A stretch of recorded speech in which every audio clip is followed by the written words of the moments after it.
What if I told you that before Macy's balloons and Broadway floats, Thanksgiving in New York looked more like Halloween, with children in rags, faces smeared with soot, banging on pots and begging for coins in the name of thanks?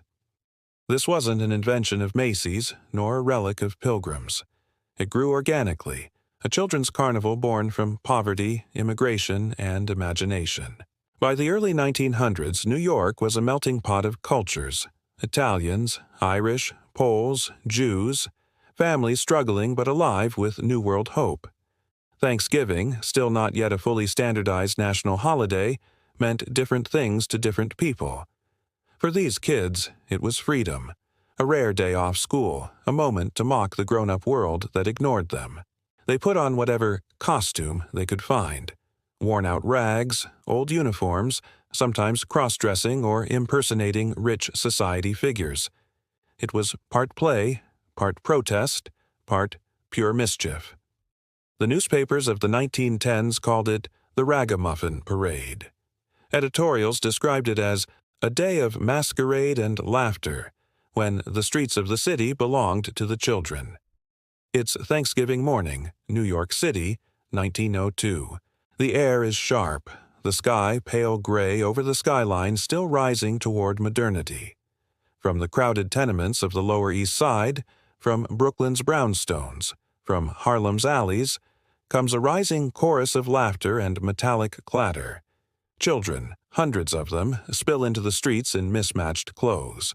A boy wears his father's tattered overcoat, sleeves dragging in the dirt. A girl dons a floppy hat with paper flowers glued on, face smudged in chimney soot. They bang on tin lids, rattle spoons, and shout in unison, "Anything for Thanksgiving! Anything for Thanksgiving!" The city calls them ragamuffins, little urban tricksters celebrating Thanksgiving their own way. Long before plastic pumpkins and candy bars, these children went door to door, not for sweets, but for coins, fruit, or leftover food. "Anything for Thanksgiving," they'd cry, voices echoing through tenement alleys. Adults played along, tossing apples, pennies, or donuts from windows.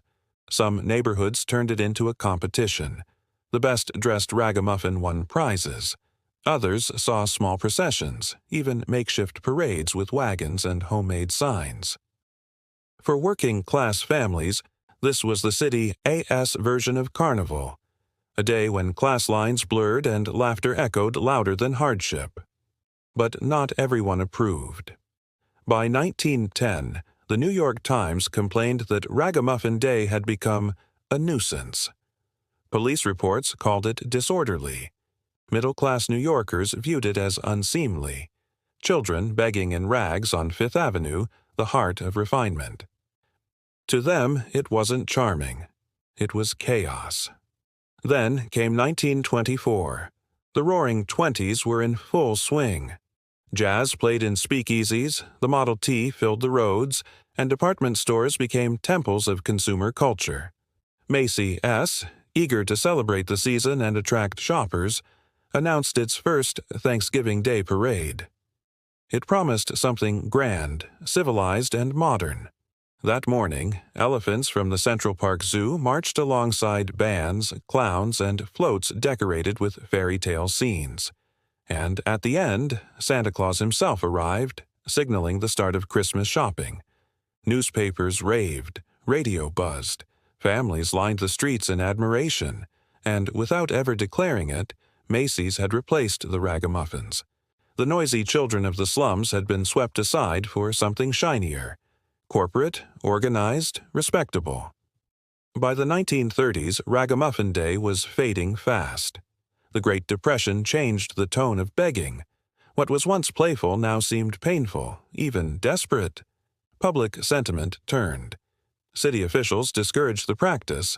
Schools began holding ragamuffin contests indoors, sanitized and safe. In Queens and the Bronx, a few holdouts continued through the 1940s. Local kids still knocking on doors in patched coats, faces blackened with burnt cork. But after World War II, it was all but gone. America's Thanksgiving had become suburban. family dinners, football games, and televised parades. The rag-clad children were ghosts of a vanished New York. Old photographs show them. Lines of small figures in worn coats laughing through the cold. A boy holds a tin cup. A girl smiles, her face hidden under an oversized hat. There's joy there, and something defiant. The pure imagination of childhood that doesn't need perfection to find wonder.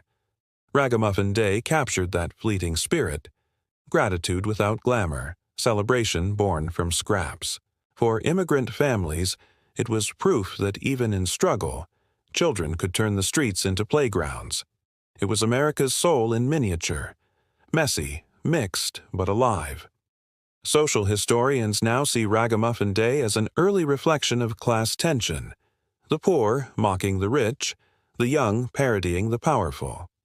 It was performance art before the term existed, a living theater of the streets.